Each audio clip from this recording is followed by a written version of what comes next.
Well, confidence among U.S. consumers actually climbed in August. According to the Conference Board's monthly survey, consumer confidence increased by 7.9 points from July to August. Its assessment of current business and labor market conditions improved this month. Their short-term outlook on those conditions also improved. So Steve Odland joins us now. He's the president and CEO of the Conference Board. He's going to help us break all this down. Steve, welcome. Great to have you. So what do you think is driving this rise in consumer confidence after a 3-month decline? And what do you think this means for the U.S. economy? Yeah, it's an interesting bounce here. We're back to the consumer confidence levels that we had in May.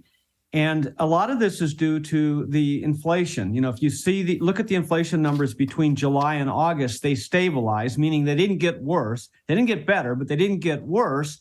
And you saw that gas prices actually have gone down now for the past 8 weeks or so. And so we think that the consumers are starting to feel a little bit more comfortable. And remember, the job market is they're at full employment, wages are going up. So they're feeling pretty good about their own financial situation. And they're feeling like inflation is not getting worse. And in the case of gas, is getting a little bit better. And hence the bounce here.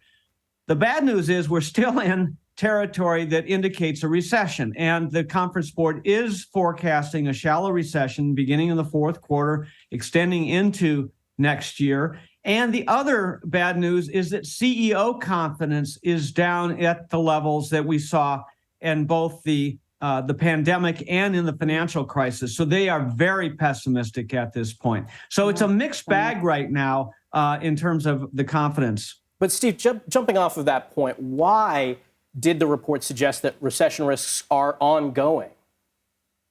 Yeah, I think, from a CEO perspective, they're very concerned that the Fed is going to create a recession. It almost never can develop what is called a soft landing as they are increasing rates. And we heard from Chair Powell last week that the primary objective here is to get inflation down.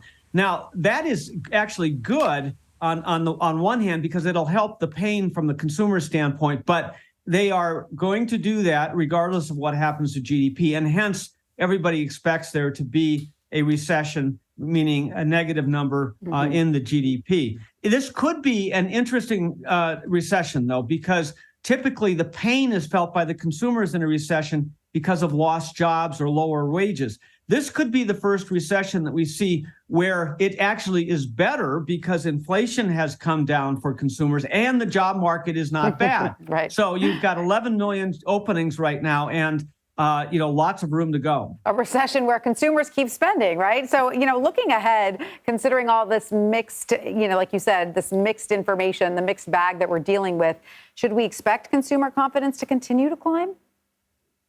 It's hard to know, what'll happen. I think it's going to bounce here. Remember, it's still at fairly low levels, but it's dependent on what happens with inflation. I think as food and gas prices come down, or at least don't get any worse, people will feel pretty good and the jobs market will be stable.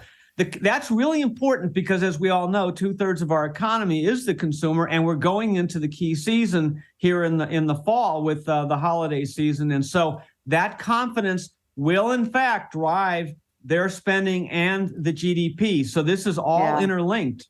Steve Odland, thanks so much for breaking down those numbers. Thank you.